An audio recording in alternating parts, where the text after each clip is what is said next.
The most frequent and important sound for good British English pronunciation is called Schwa, S-H-W-A, and it's basically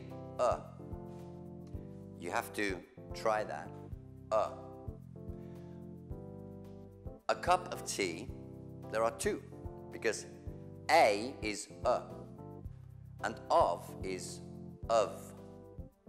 A cup of tea, a cup of tea. Because of, when it's in the middle of a sentence, is of. It's like that. That, if it's at the beginning of the sentence.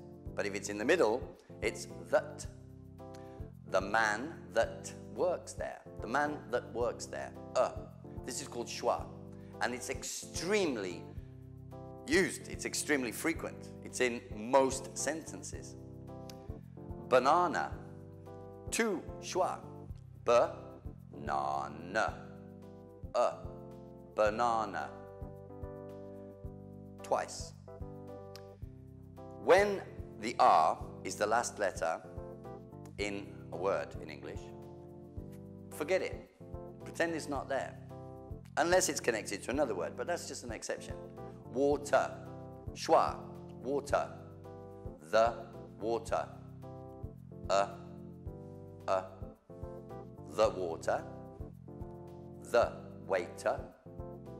The river. Schwa.